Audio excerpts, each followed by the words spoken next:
And we're live, brother. How you doing, man? Hey, pretty good, man. I feel like one of my headphones is not working for some reason tonight, but we'll make it through the show. It's been a long week, man. It's been a long week. Hell, I think it's Thursday. I almost put Wednesday on the when we were setting up the studio earlier. I think I was about to put Wednesday, and you're like, oh no, Bubba, it's Thursday. Thank goodness, because this week has been long. But there are some things out there we need to talk about tonight. And then I think we're 37 days away from football, man. 37 days away from football. I wish the weather would match those 37 days, man, because when fall comes, it's football weather. Hopefully these temperatures break at some particular point. It starts feeling like that. Yeah, I'd really like to start wearing a pullover, a jacket, just like a windbreaker, make it feel like football season.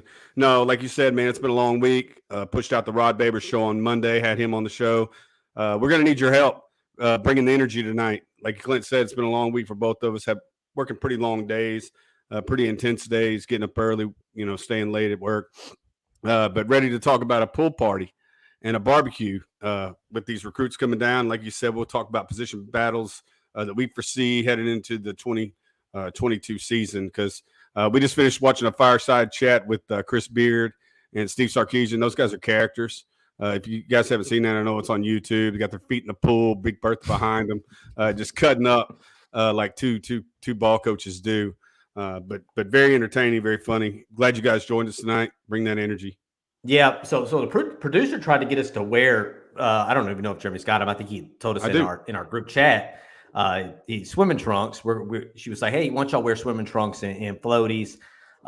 Jeremy's got his swimming trunks on. We can't see him, Jeremy. That's okay though. We believe that you have. You don't want to see. You don't want to see. You do have a white shirt on, like Josh Pate tonight though.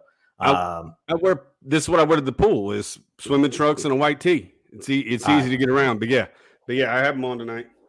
Yeah, so I didn't wear the swimming trunks nor the floaties there. I think that'd be kind of crazy for us to wear the floaties. But yeah, so let's talk about this pool party, man. I want to talk about Thursday, man. Thursday's a weird day to have a pool party when most of your recruits' parents are probably working. So I don't know how they came up with that Thursday. I know a lot of teams are going to be pushing their stuff into the weekend. I know Oklahoma's got a big thing this weekend. Texas A&M is supposed to have a big thing this weekend. And maybe they pushed it Thursday for a couple of reasons. Maybe because they want to get these guys in here to try to shut them down before they went to those other locations. That may be one reason. Another reason maybe is those Saturdays were taken up by these other schools, and they wanted to have an opportunity to get as many guys as they could, which they brought a whole bunch of guys in.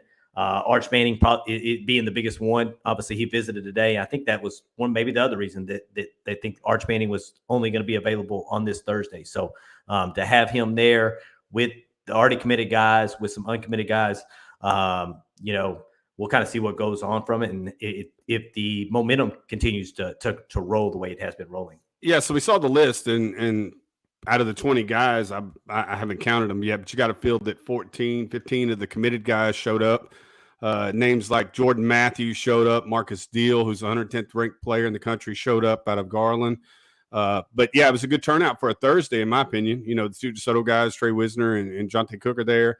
Like you said, Arch Manning's on a golf cart with a very high level defensive end from right there in Austin that we really, really would like, who we're in a battle with Oregon and Colton Bosick. So the guys that have committed are mostly there. The big names that are still on the board, like Jordan Matthews and Colton Bosick and Marcus Deal, are there. Omissions, Darian Gillette. Darian Gillette didn't make it. Not sure if he's going to make it later on this weekend while you have the open period. And then again, no Anthony Hill at this point. But a lot of guys did make it down there. A lot of 24 recruits. DeBose is there. James Peoples, a 24 running back out of your hometown of San Antonio, stud. That just got offered, is there. So it's a pretty good list of 23 guys and 24 guys. Like you said, especially for a Thursday. Yeah, that 24 class is the ones that came in. Obviously, Jaden Allen, the brother of BJ Allen there. They're on the 40 acres out of Aledo, being there. He's a committed guy.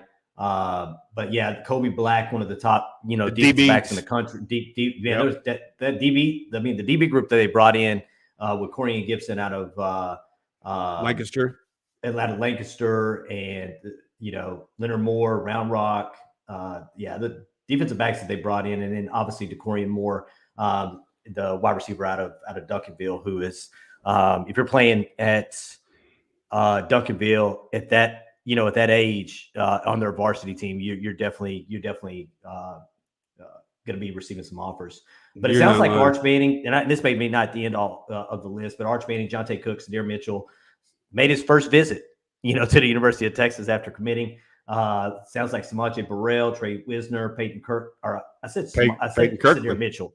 Yeah, Peyton Kirkland is what I meant. Yeah, Connor Stroh, Andre Kojo, Dylan Spencer, Billy Walton, and Jaden Chapman are the one that made it in from the. I think the two that I'm probably concerned about the most. I'm not worried about Braylon Shelby because I think he's down to Texas and USC at this particular point. I don't think him coming to the pool party is going to sway him either way in his decision. But the two, obviously Darian Gillette, you wanted to get him, on the 40 acres again. And you would have hoped that you would have got obviously JV and Taviano as well. But it sounds like those two did not show up today. And Anthony Hill is one of those ones that you feel like is a Texas A&M battle. Like they said, it's going to be interesting to see since Darian didn't make our pool party and barbecue because rehabbing a knee injury. But keep your eyes open to see if he makes it down to that other school out east this weekend. But yeah, those are the guys you'd love to see visit for the pool parties: Toviano, Hill, and Gillette. But like you say, why you got Matthews there, Jordan Matthews there from Louisiana, the corner, and why you have Colton Bosick there, two high-level recruits, and Marcus Dill as well. Why you have them there? They're uncommitted. They're highly ranked in this 23 class. Try to close the deal on them. Again, I think Bosick's going to carry his out a little further. Jordan Matthews has said he's trying to move his timeline up. So he's a guy that you may see pull the trigger pretty soon, and he's talked about Texas. He's been to Texas multiple times. So hopefully we can close the deal and get that defensive backfield sold up with Derek Williams himself and Malik Muhammad. Those are three studs you got in that secondary. Yeah, and like you said, I think Matthews is from obviously what they're reporting on 247. It sounds like Mitchell is in his ear, and it sounds like he should be making a decision here in the near future, which sounds really, really, really good because I think Texas has always been at the top of his list. I think if Texas can walk out, we'll see tonight on Twitter. That's where it kind of starts at, right? It all starts on Twitter, and what happens is all the recruiting staff starts pushing things out, and the coach will start pushing things out, and then that's when the really smoke turns into fire. But I think if you walk out of this weekend with two commits, I think it was a successful weekend because you're working yourself towards 21 commits in this class, and as you work towards the fall, because some of these guys are going to want to see production on the field in the fall, then you start closing those 6, 7, 8 guys out as you move towards the end of the season and the first signing day. I do want to thank Scott Sheridan, who's in here, and he has joined the inner circle. I appreciate you, Scott. You're always very generous when you come in here, almost to the point of we're very appreciative, I'll say that, for everything that you do to support the channel, and thank you for becoming a member of the inner circle. We really appreciate that. Yeah, so let's kind of just go down the questions before we get into the second half of the show. Second half of the show is going to move away from recruiting a little bit, and obviously fall practice starts next week. Me and Jeremy are going to kind of go through our position. What we see is probably the position battles in the fall, and maybe talk a little bit about what we want to hear coming out of the fall, moving into that first game, September 3rd against University of Louisiana Monroe. So I think it's important we kind of talk a little bit about recruiting. We'll take some questions down, and then we'll kind of get into the second half, and then we'll kind of see where the questions go from there. Absolutely, Scott Sheraton. I know, can you smell it? Football's in the air. I know it starts when I live close enough to the high school that when the band starts practicing, during the day, football season is just around the corner. So I've been listening every day. I'll go out to the backyard and I'm like, is the band playing yet? Is the band playing yet? Because that is my sign that, Friday Night Lights is about to start. They're getting ready for football season. But like I said, we're 37 days away, man, and really, really excited. We kind of do the same thing. Most of the places we eat here in Copper's Cove, we kind of go out of the way because there's construction on Business 190 right now. So the easy way to get to town is take Business 190, but there's construction out there. And so we go the back roads, and every day we cross the football field if we're going out to the store or to eat something. I always look right as we're driving down there to see if I could see guys out there just running the track, hitting the bleachers, going through, early conditioning, getting ready for Friday Night Lights. Because I really need to get a hold of Coach Johnson here at Copper's Cove and try to get myself on the sidelines for especially Harker Heights to see Michael Uni. He's a 24 offensive tackle here at Copper's Cove, who's a top 100 player. And then you got, of course, Jaden Chapman in the area. That I'd like to go see live and on the football field. So, but yeah, it's the same thing. Every time I cross the football stadium here in Copper's Cove, I look right to see if anybody's out there and getting in work. But yeah, it's close, real close. It's real close. So Steve Sexton here, that Rob Baber show was fantastic. Hell, all we did is me and Jeremy had to just shoot the questions to Rod, man, and it was game over. Which I can tell you as soon as we got off. As soon as we left, we were still in the studio with Rod, and I told him that I learned quite a bit from him in that show. His passion is it's hard to explain, man, but it's there. He cares about the program, but he understands the X's and O's. But I think he breaks it down in a way that everybody kind of understands the X's and O's. And that's it. The excitement comes from his ability to see the formula, as he likes to say, or theory that he sees on the football field. He understands where everybody's supposed to be lined up, what's supposed to be happening, counter moves for this formation or this alignment or this particular group of athletes. And that's why I had him size up our offense and our defense and where we thought they could make improvements. Again, the offense is, in my mind, is going to put up anywhere from 40 to 45 points a game. Is how do we improve that defense? That's why I threw that question at him. Is it we're throwing bodies at it. We're bringing in defensive linemen. We're bringing in linebackers, whether it be through recruiting or transfer portal. But we have only had 2 classes. Can we scheme it up? Can we walk down and disguise some things? Like you talked about the versatility of the Marvin Overshown. Like, how do we do that? The same conversation we had with David Gabenda before we had Rod on. Like, how does this team put themselves in the best position, as Sark said today in the Fireside chat, to make teams uncomfortable? I think we do that very well on the offensive side of the ball. I think we're able to put 5 wide out there, like we talked about, empty. We're able to do that in 2 back sets. We're able to do that with the skill position players we have on offense. It's just a matter of offensive line production, how they hold up. But on the other side of the ball, I want the quarterbacks in the Big 12 to wonder what's happening, what's going on in front of them. And that's why we say we can never have enough formations. You can never have enough scheme designs. You can never have enough, as he called it, player versatility is what I call it. He called it hybrid defenders, guys that you can put all over the field that can do multiple things, that have a ton of speed. But yeah, like you said, we learned a ton. He wants to come back on the show. We're going to ask him as many times as we possibly can throughout the season. Of course, he's got other engagements he has to do. He has his own 2 shows that he does, one podcast and the 3 to 7 show every day. But he would love to come back on, and we're definitely gonna ask him to come back on again. And all that energy he has comes from knowledge, understanding it, and like you said, wanting to project to make the fan base, like you said, us smarter about the game. Yeah, I think one of the things I took away from it, and we'll talk a little bit about this when we get into the second half of the show, is positionless football. And me and you talked about that many a time, especially in the defensive secondary, where you got 5 guys that when you're recruiting them, it's hey, did this guy play cornerback, or did he play nickel, or did he play safety? No, it's about putting those the best 5 out there.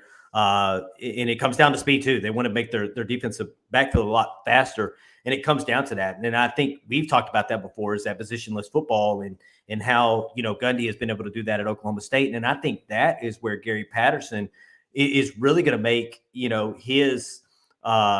his insight on what players he thinks play best at those positions, regardless of what positions they played before. Take a guy like Keaton Crawford, right? Keaton Crawford came in as a cornerback, right? And I think he's, they tried him out at, nickel, and eventually moved him back to safety. And we'll kind of talk about that position with him and Jared Thompson a little later. But I think go ahead, Jeremy. No, you're talking about Cook and Crawford, the guys that are currently on the team, played all the positions in the defensive backfield. The guys that Rod was talking about, Michael Huff, Nathan Vasher, Quentin Jammer, the guys that he played with were also that. He said 𝗟𝗏𝗡𝗏 wanted to bring in defensive backs. He wasn't going to pigeonhole you. That was Rod's term. Pigeonhole you into a certain position and in a certain skill set. He was going to allow you to try and play you in other places that he felt like you could succeed. Like he'd bring you in, like you said, as a corner. But if he saw that you grew a little bit, or that you had the instincts or the ability to dissect the game and your football IQ was at another level, then I'm going to put you in a position to utilize your strengths. And that's moving you back to safety, where you got to make all the secondary calls, where you got to know where the slot corner is supposed to be, and the different coverage schemes based upon the formation of the offense. And that's exactly what you're talking about. Is Keaton Crawford has experience here. He's going to slide back to safety. Anthony Cook has played both slot and boundary corner. He's going to move back to safety. I just think it makes your team more versatile, deeper, because you can move those guys around because they have experience playing those positions if you need to. If you have injuries or guy gets a targeting call and you have to miss somebody for a half or whatever, then you can slide them down and you don't miss a beat. But, yeah, it's very important.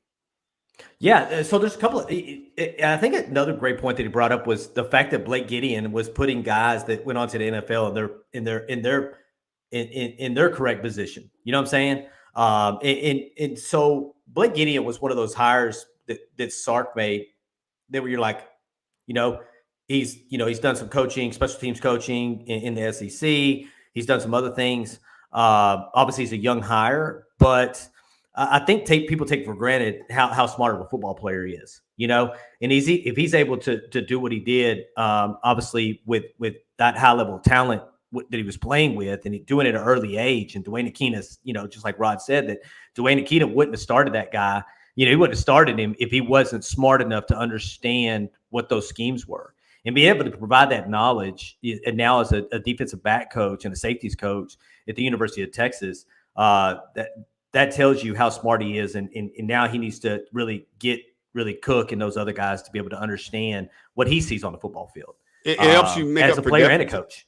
Yeah, it helps you make up for deficits like speed, right? But if you've watched enough film and analyzed the offense and you know where they're going to go, then you can get there faster versus that's why we always talk about why are the defensive linemen so tired that they have to switch out on a long drive, but yet the offense can go play after play after play and not get tired. It's because they're reactionary. The offense knows exactly where they're going to go. They can conserve their energy, whereas the defense is hitting misdirections. They don't know where the play is going. But that stuff helps.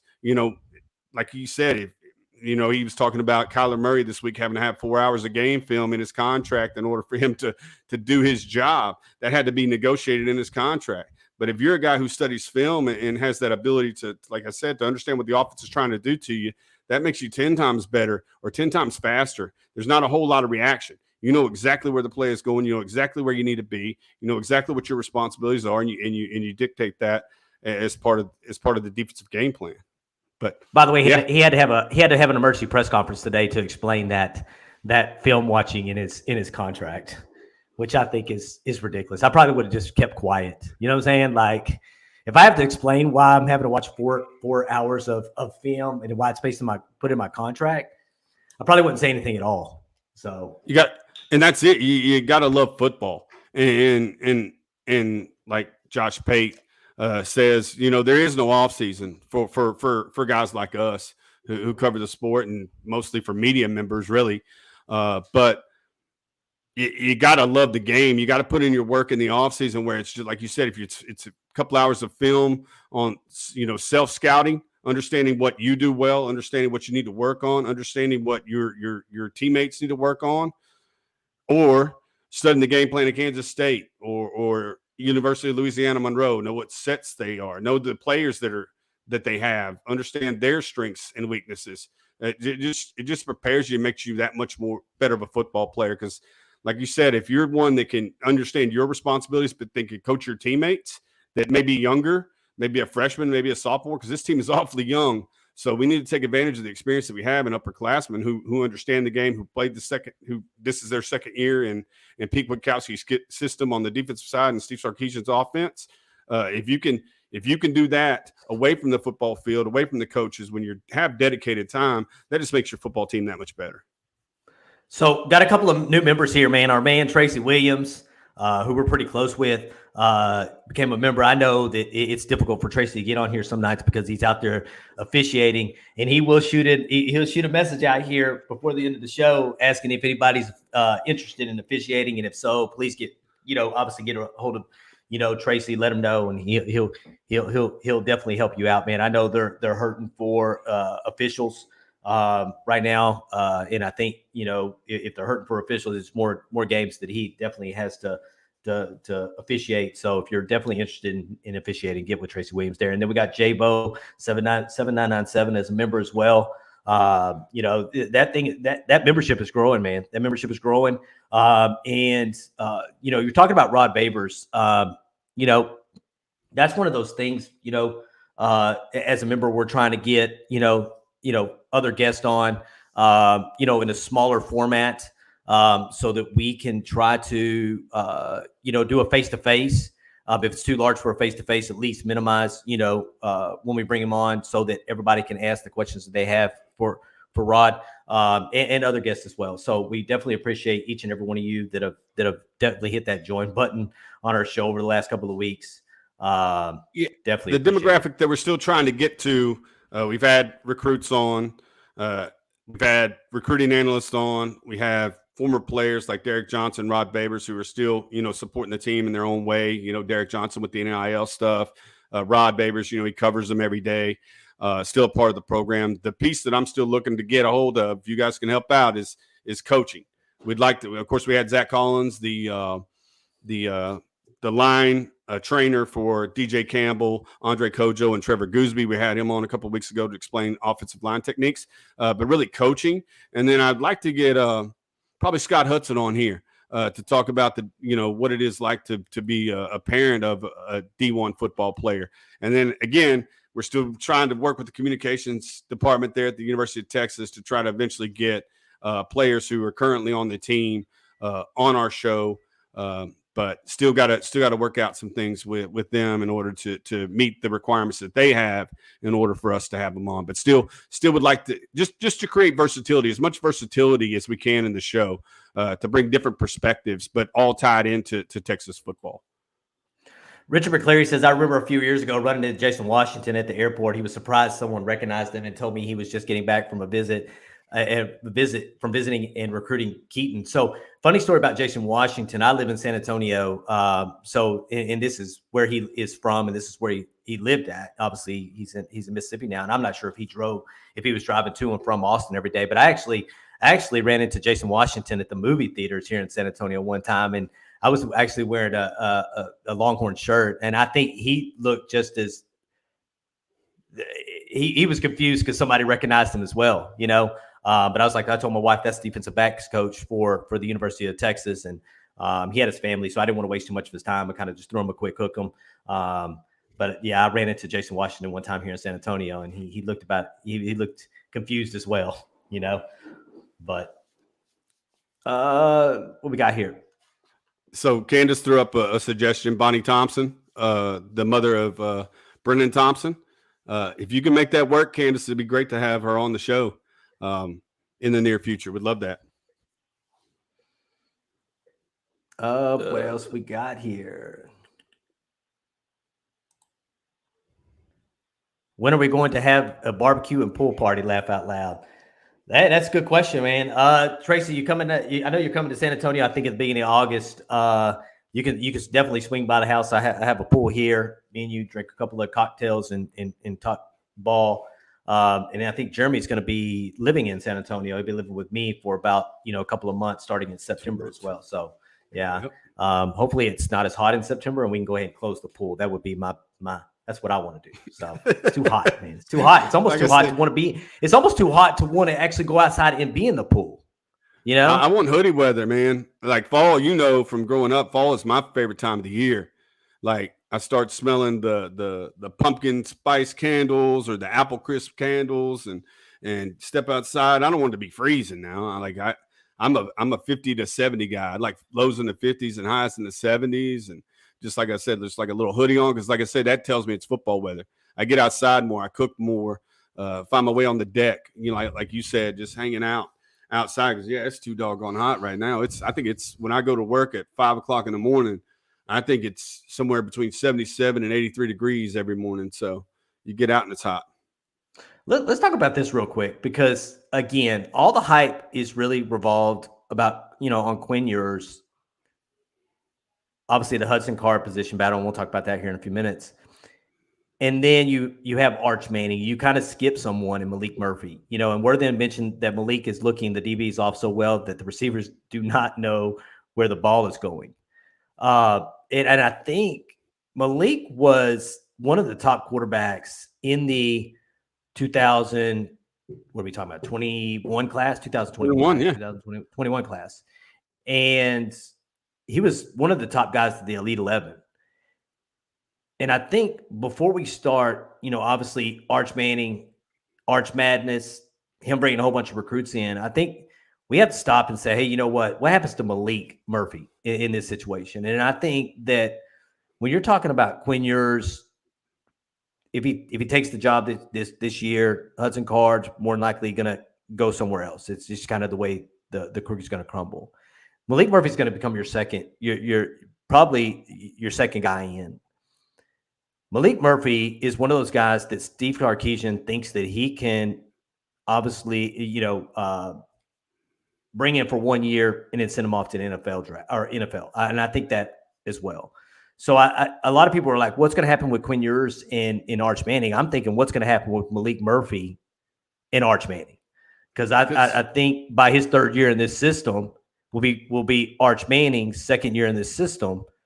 I think you got to look at what Malik Murphy could bring to the team in his third year in the system and how he's improved as a quarterback. So just want to kind of bring that up because I think Malik Murphy sometimes with all the Arch Madness and the Quinn Ewers talk, we kind of forget about Malik Murphy, who probably has the strongest arm of all three of those guys. I'm sorry, Jeremy. Sorry. Has the strongest arm of all three of those guys. I just think he's not as polished as those other two guys. I don't know who you're talking about, other three. But I did write down arm talent. Arch Manning is including. Arch Manning and who else? Quinn Ewers, Arch Manning. Absolutely not. Oh, so arm talent wise, it's Quinn Ewers, Malik Murphy. From what I've seen, strongest arm. Arm talent can make every throw. Malik Murphy is top notch. I'm gonna tell you what I know about Malik Murphy. Mm-hmm. He had limited snaps at the varsity level, right? Because of COVID and because of the shortened season that California chose to play. He played at a school that didn't have any receivers or any offensive line, and he willed them to a championship. So I know he's a great teammate, he's a winner, and he has great arm talent. So those guys who are selling Malik Murphy's talent level or ability to lead Texas football to wins are absolutely incorrect. What you got here, though, is you got the best quarterback arm-wise to come out of the state of Texas. It's Matthew Stafford. And what you got coming up behind him is the lineage of Arch Manning, whose uncles have won Super Bowls or Hall of Famers. That's the issue. It's not that I'm discounting Malik Murphy's talent. It's just when you have those two things, and again, Quinn was a 1-0-0-0-0 guy, right? He's the best quarterback to hit the recruiting services since Vince Young, and deservedly so. Reclassified early, went to school early, or he would have been in Malik Murphy's class, if I'm not mistaken. I think they'd be the same. They'd be in the same class, is what I meant to say. But the things that Malik Murphy has, I don't think anybody can't see. Anybody that's watched his film can see that. Anybody that's read his bio can see that he's won championships. Anybody who watched the team that he played on would say he did that all by himself, and they wouldn't be too far off. But it's just one of those things. It's just the Archmania followed by you got the best quarterback to come out of the state of Texas since Vince Young. After he reclassified early, went to Ohio State, and then transferred to you. He's just in it. Like I said, if it comes down to it and all three of them on campus at the same time, I truly believe that Sark's always going to play the best guy.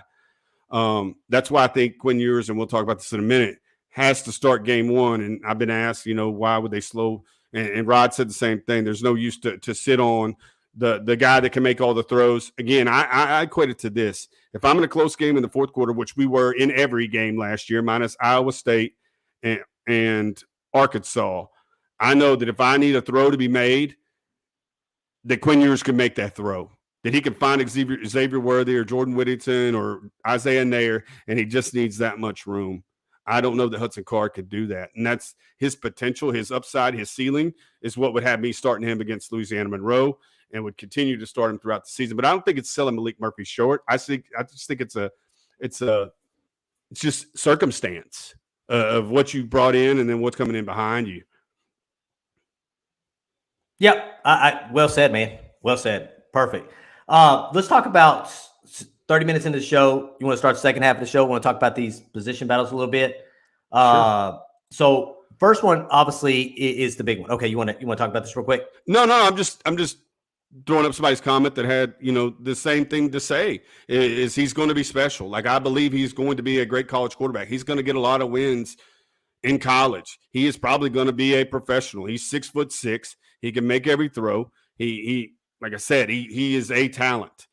Whether it's at the University of Texas or not, I think Malik Murphy is a hell of a quarterback. That's all I'm trying to say, and that's what Steve's trying to say. And it's just like I said, it's coincidence and circumstance. It's kind of got him in this kind of sandwich in the middle between big brother and little brother. But big brother and little brother are really, really popular, And I think that has to do with Quinn. Everybody says, does the state of Texas, do we look at the recruits or the players that come out of the state of Texas differently than those from other states? And I'd like to think no, that I just want the best football players to represent the University of Texas, regardless of where they come from. But I think that's something that may be a little bit of the Quinn Ewers and a little bit of why we don't talk about Malik Murphy as much, because we didn't see him on high school campuses for 3 or 4 years, in the state of Texas. Yeah. All right. So the first one we're going to talk about, let's talk about it since we're there. Let's talk about it. Quarterback battle. Obviously, it's going to be the biggest one, going into to fall camp. I think two things with that. I think two things with this. And I think me and you both think that Quinn Ewers is going to win the job. And I think Rod said it best, is the players is who chooses who.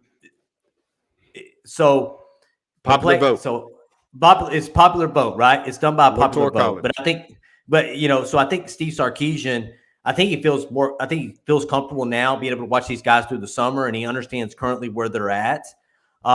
With Quinn Ewers, obviously young, hasn't taken a real live snap outside of 2, handoffs there in Columbus. And I think the last time he played in an actual game, for 4 quarters would have been his junior year in high school. I think when you're talking about Quinn Ewers and you're talking about spring, I think that the interceptions were an issue. The turnovers were an issue. And I think that's what you're going to get with Quinn Ewers. Because of the arm talent, I think he can fit it in each and every place.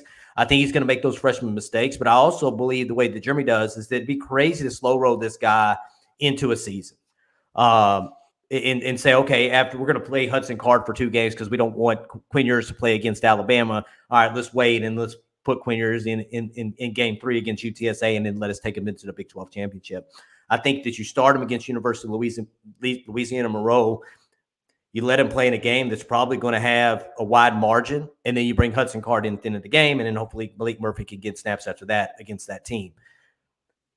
But I don't think you just don't play him against Alabama because you're worried about, mentally messing Quinn Ewers up when you expect him to be the quarterback of your future.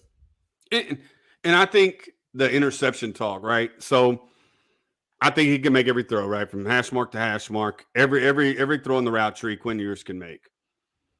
And I believe that these receivers give you a buffer. Isaiah Nair, 6'3", 215 pounds. There's places you can put the ball, the defense backs just aren't going to get to. We talked to Anthony Cook about it. How do you cover the Troy O'Mears and the Isaiah Nairs and Jordan Whittington and his ability to get open on third down, to understand the defense and know where to sit in zones. And then Worthy just is a route runner that's always open. So I think the margin for error with a guy who could make every throw, if he's as accurate as I think he could be, which is around 70%, then I'm not so sure if he could be smart, if he's off schedule, he's moving out of the pocket and he throws the ball out of bounds when he needs to throw the ball out of bounds. I think a lot of those interceptions that we think he may throw because he's trying to squeeze balls in there that only he can make probably go away because he has the ability in the receivers to get additional space, to get separation, to throw the high ball to Ja'Tavion Sanders, Isaiah Nair, and some of those guys that will keep those interceptions off the books. It just depends on how many times they throw it a game. Because I'm relying 35 times on 5 and 2. And like Steve Sarkisian said it today to Chris Beard, we want to run the football first. We want to be a run football team first. We want to dominate in the trenches. We want to put people on their backsides, knock them off the line of scrimmage, which then sets up our play action game. I just think if his receivers, I said all that to say, I think this group of receivers gives him a little bit of buffer to not have to make throws that are as tight as they normally would be if you didn't have receivers that could get separation or had body or catch radiuses like they do. All right, so we talked about obviously Quinn Ewers. How does Hudson Card win the job, in your opinion? Quinn Ewers comes out and does exactly what we just talked about. He doesn't throw the ball out of bounds when guys aren't open. He puts the ball on the ground on RPO plays, can't hold on to the ball, and just makes bad decisions. Understands the pre-snap read and knows where the ball should go, but doesn't make that decision. And just doesn't understand the game plan or what the defense is giving him, and just throws the ball to them. Other than that, I think it's his job to lose. Hudson could go out. And I wouldn't say that Hudson completes every ball in fall camp, does everything he needs to do, and he still wins the job, because I don't think Quinn will allow him.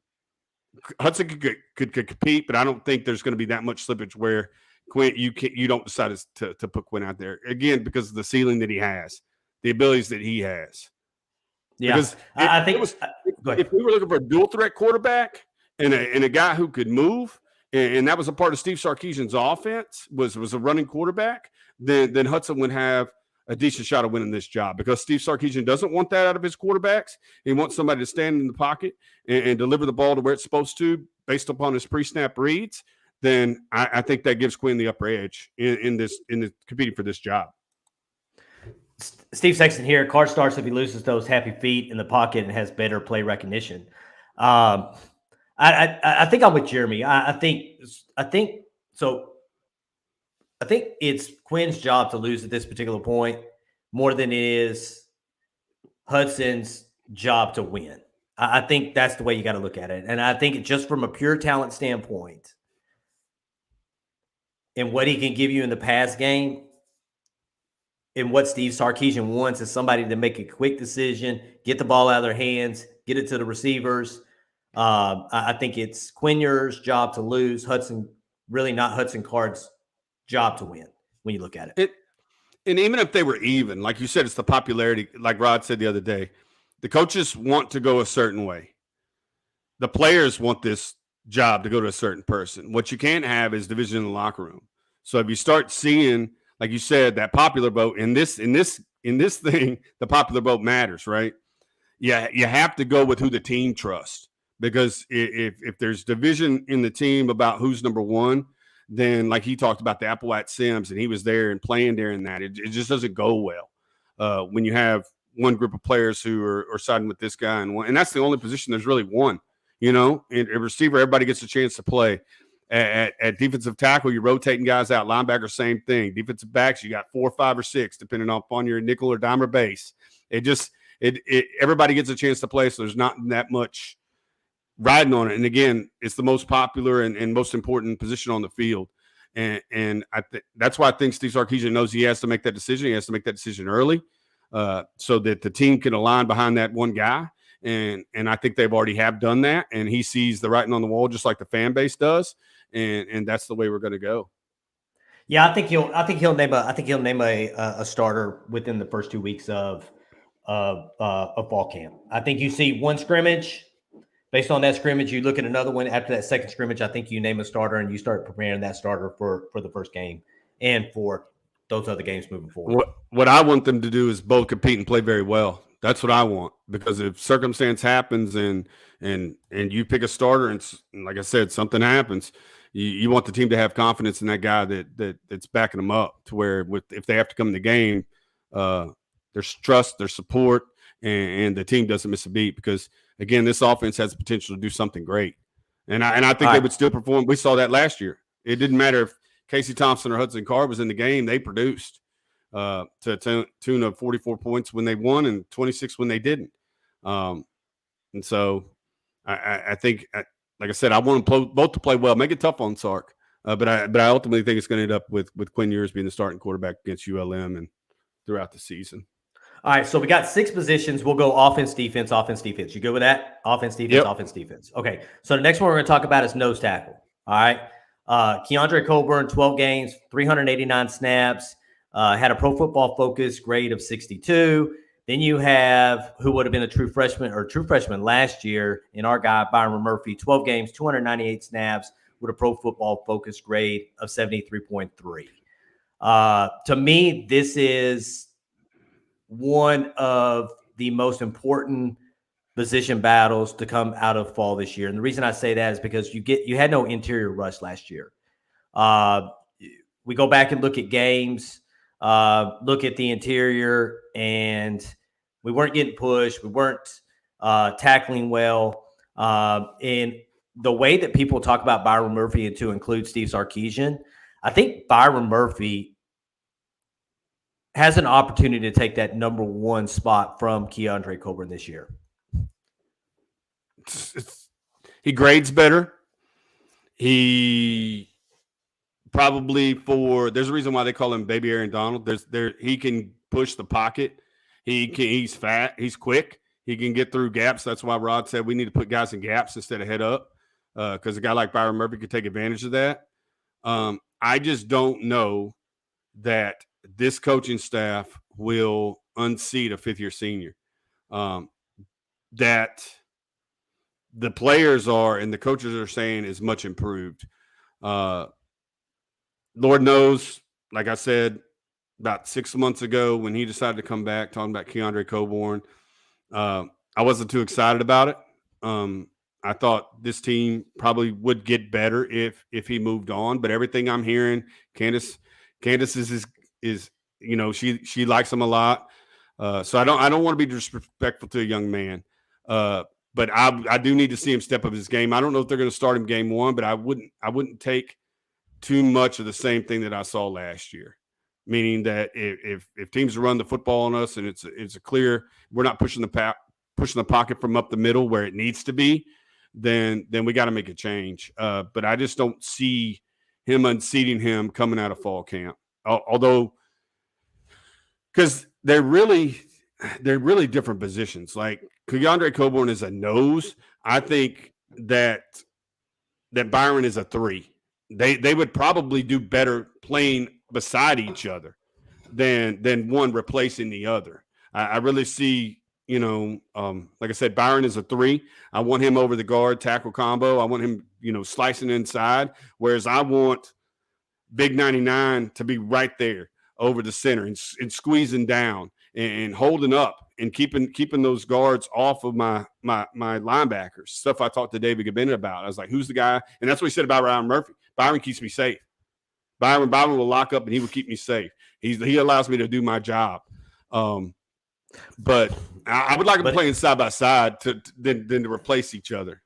I get that, but if they're not replacing each other and they're in Tavondre Sweat's playing behind Ojimo and Byron Murphy's playing behind 𝗟𝗓𝗏 𝗦𝗧𝗏, I get being a 5th-year senior, right? I get being a 5th-year senior, but Texas only wins when they start replacing guys with better guys.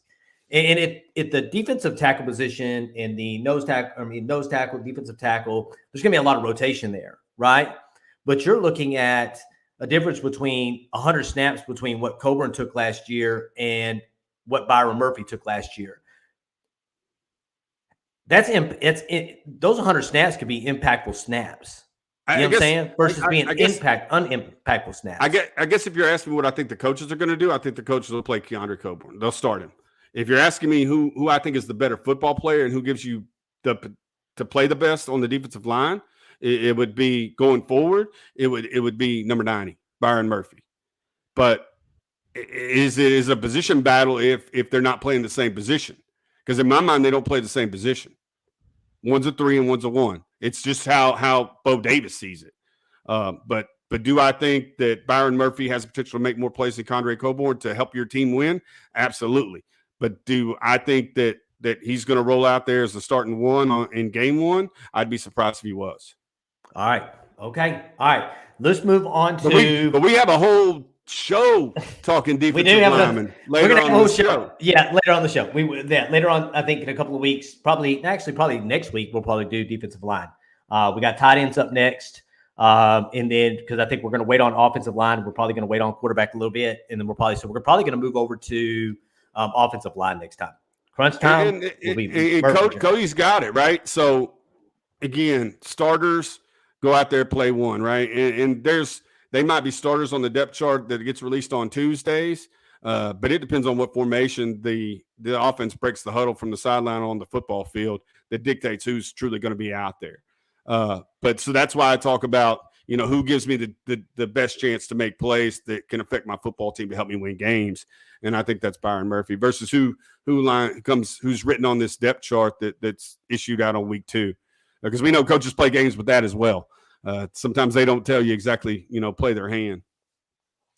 Yeah. So here we go. Between the 2 nose tackles, you play both of them, put them in position to be successful. Casey on rundowns, Keandre Coburn on rundowns, Byron Murphy on pass downs. See, I think T'Vondre Sweat and Keandre Coburn played the same position. To me, Alfred Collins and Byron Murphy are my best 3s. I loved Alfred Collins inside. I know this coaching staff moved him outside, and I know he played so well as a freshman interior. And I think that we might ask Rod that off camera or one of the players on Saturday about that move. But to me, if I was lining my guys up, I would have either T. Sweat or Coburn starting at the nose, and I would have Byron Murphy or Alfred Collins at my 3, and then I'm figuring out my edges. Because, again, I asked David Gabenda what makes up are these guys linebackers or are these guys defensive end? Because they have a lot of the same body types. They're around 6'3", 6'2" to 6'4", and they weigh anywhere from 210 pounds to talking about bringing DeMarvion Overshown off the edge. Was he 223? Anywhere from 210 to 240. They're all linebacker bodies at the Jack and the Buck. So I want my guys, my 1 and my 3. I want that big trash can full of dirt, meaning, guys that are hard to move, and Keandre and T. Sweat as my noses. And then I want a guy who's quick twitch and makes plays as my 3, talking about Alfred Collins and Byron Murphy.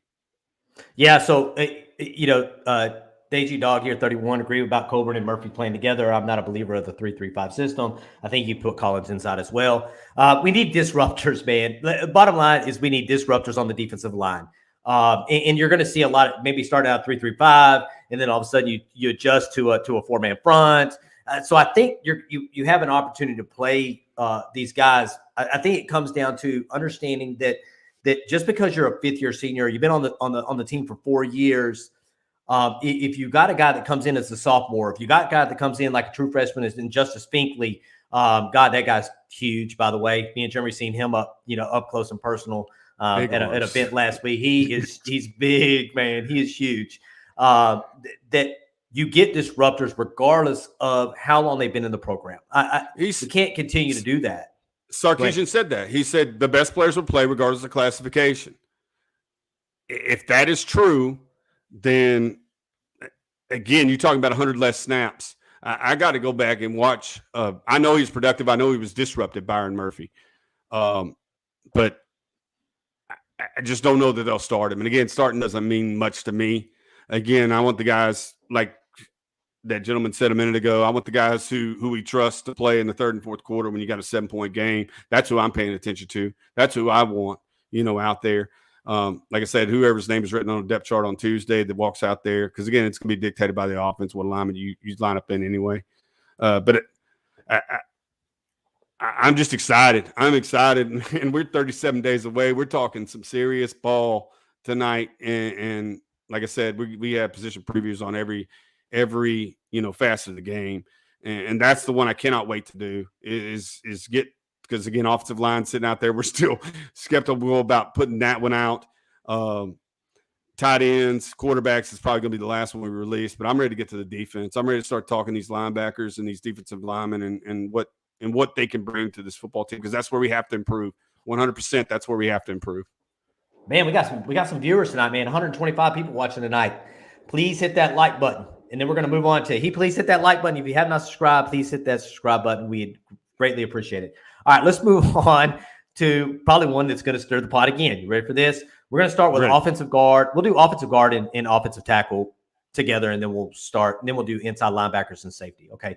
Offensive guard, Cole Hudson versus Hayden Connor, who played in 6 games last year, at the guard position in 21 versus Devin Campbell. We're talking about, doesn't matter, what year you are, can you make an impact, and can you play at this level as a true freshman? And currently right now is as spring came and went, Cole Hudson was your starting guard.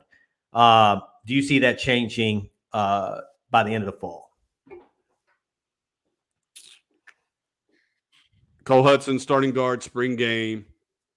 It depends. Again, I think the line that gives you the best chance to play early, if Kelvin Banks, it's going to depend on if Kelvin Banks takes the tackle job.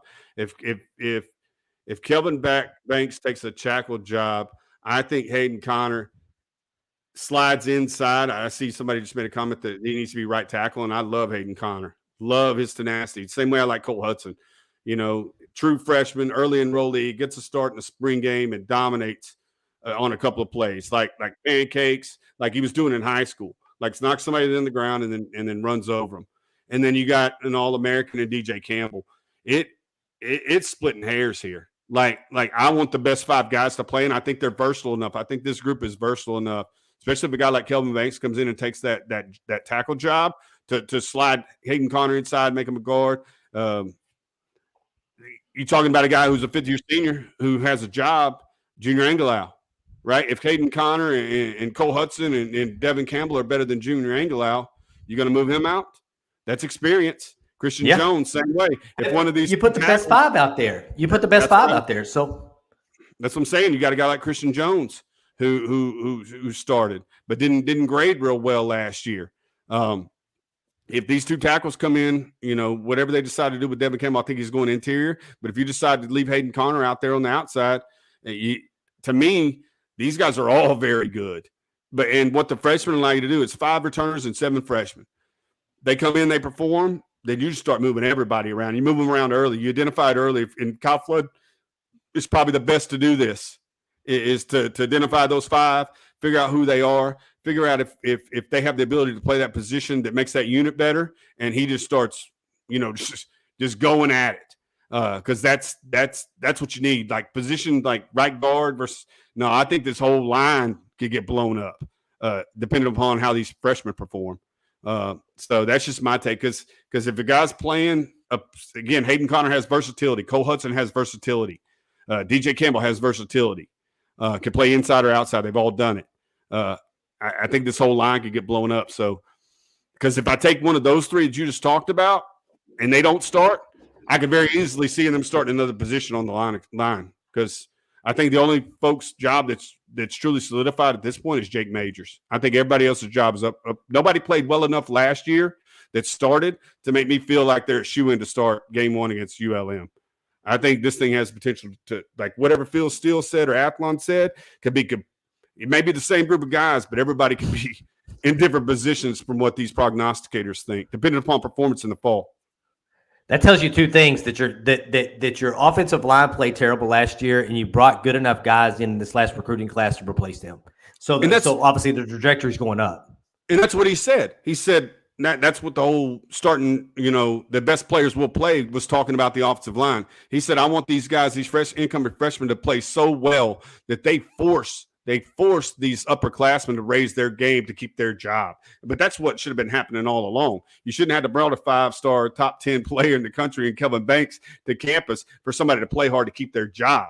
They should have always been getting better. Not saying they weren't getting better, but appreciably better to where we're not even having this conversation. Yep, he's the starter. He came out, he scored, 75 grade by PFF. He's great at pass blocking, great at run blocking, didn't give up any sacks, didn't hold anybody, didn't commit any, false start penalties. He's our guy. That didn't happen. So, like I said, this whole thing could get blown up.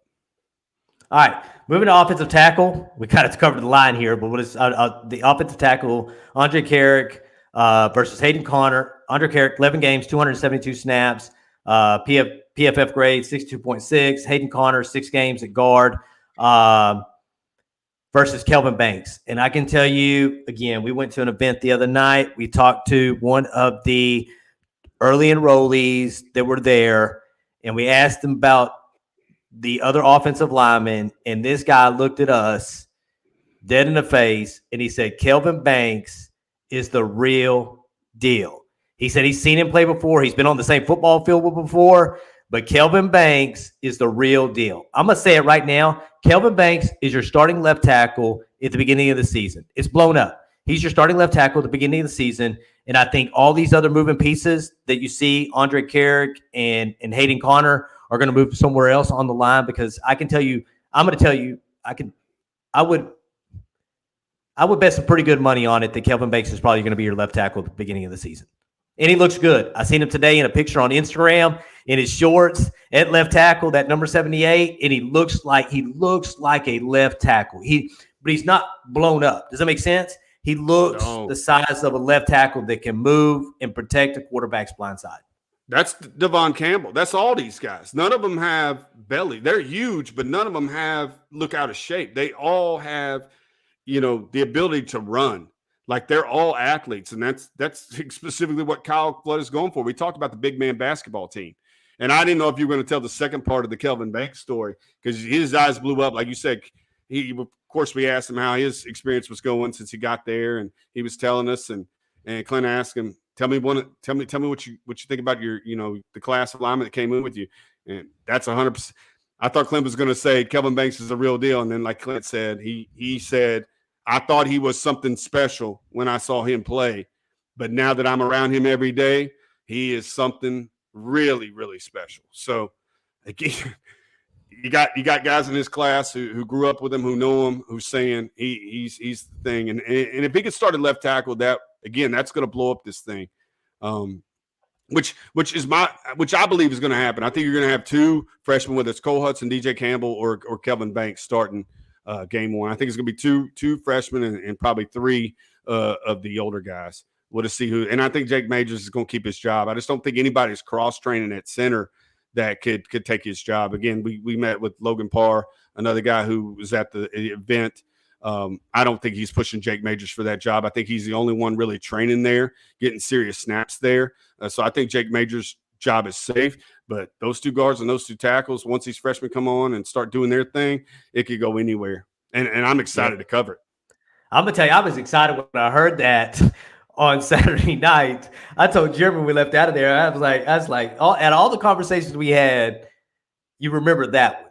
You remember that one because you look and you can feel and you can hear exactly what they see in him. It was you, man. It was his eyes. It was his eyes more than anything.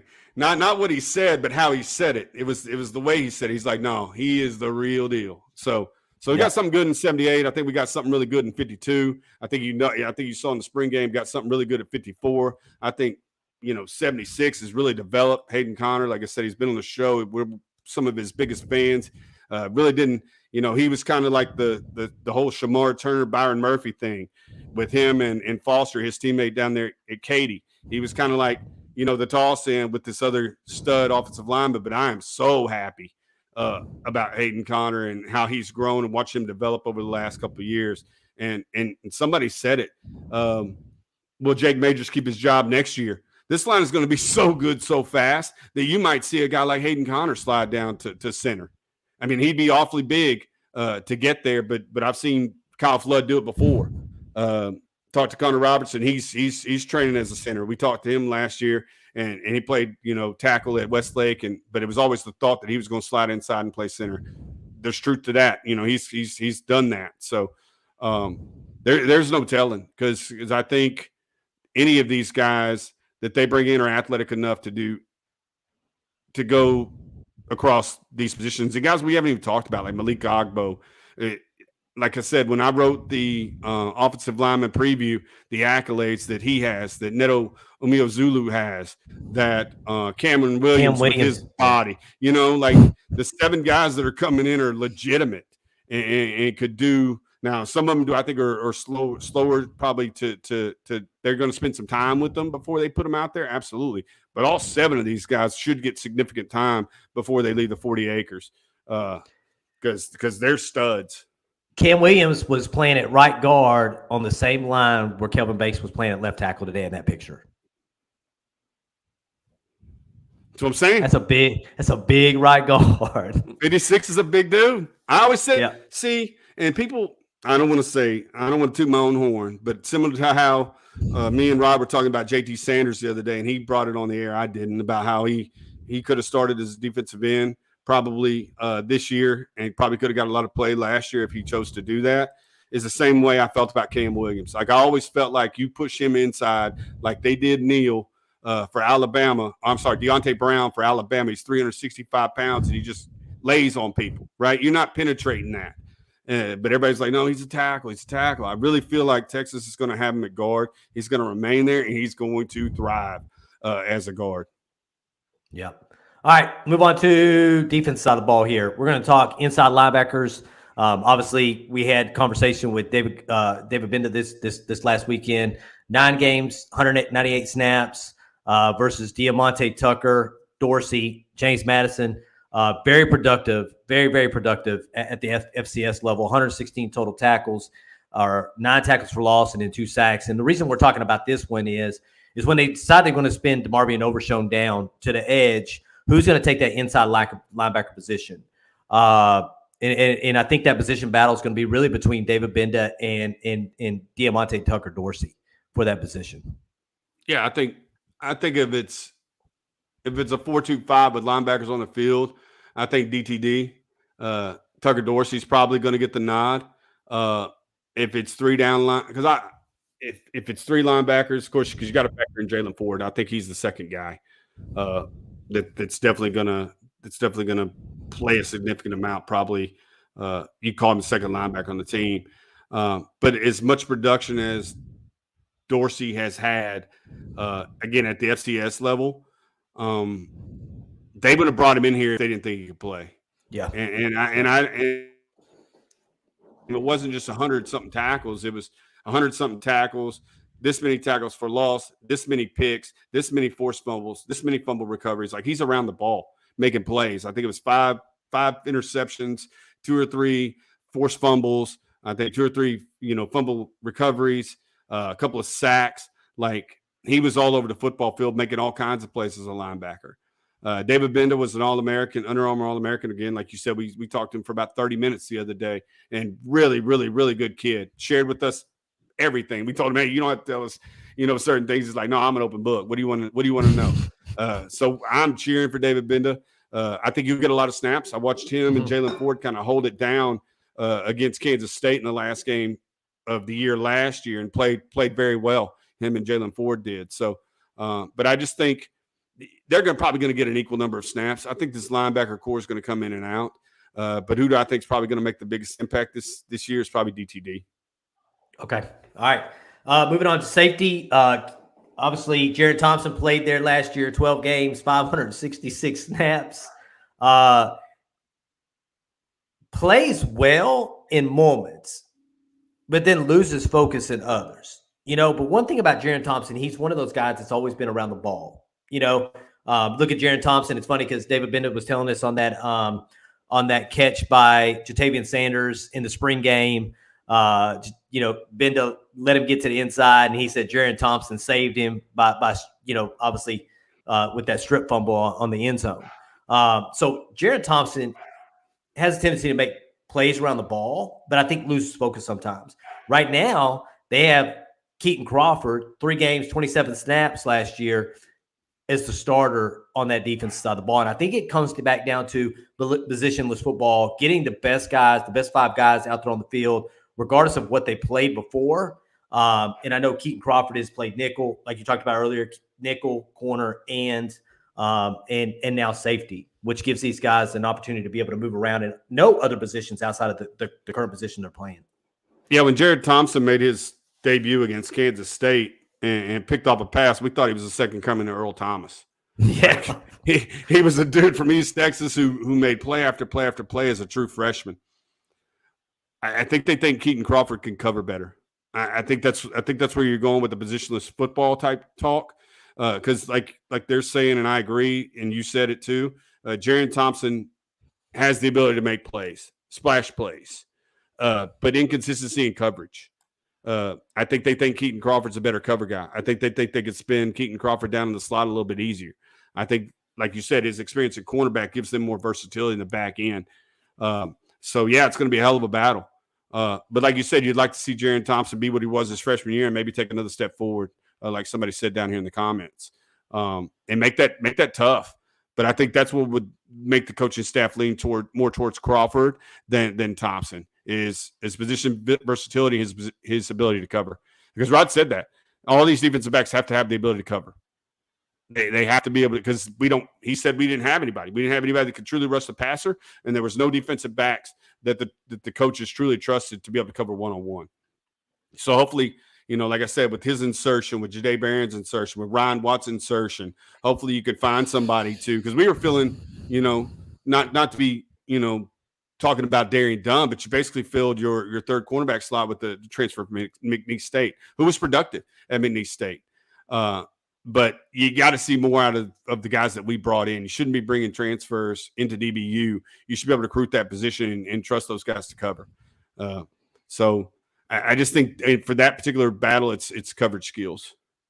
I think biggest thing with the defensive backs, and again, we'll put out a position preview on this as well. I think Anthony Cook is in his right spot. That's one, and I think Jahdae Barron playing the nickel is really, really. He showed you what he could do last year. I don't think, and I'd have to go back and look at Pro Football Focus and look at Jahdae Barron's numbers, but there wasn't a lot of passes caught against him. He's a blanket in coverage, and that's what you want, especially at that nickel position, because you're probably gonna cover the fastest guy that's in that slot on that team. And in most places, they're going to be looking for that person on third down, so you want to be able to blanket them in coverage on third down to get them off the football field. But I think Jahdae Barron is probably going to have the biggest impact in the defensive backfield this year for the University of Texas. All right, man. I can argue with you at all. We rode tonight, man. We rode. Pool party, that was exciting. Barbecue, and positions battles that we think are going to happen in fall camp. We're going to try to find out as much information as we can. I think we culminated some relationships. We may not be able to get them on the show, but I think we culminated some relationships with some of the current football players that we may, have conversations with outside of the media talk. You know what I'm saying? And ask them if they're okay with us sharing that information with y'all as fall practice goes on. But definitely excited. 37 days until the first game.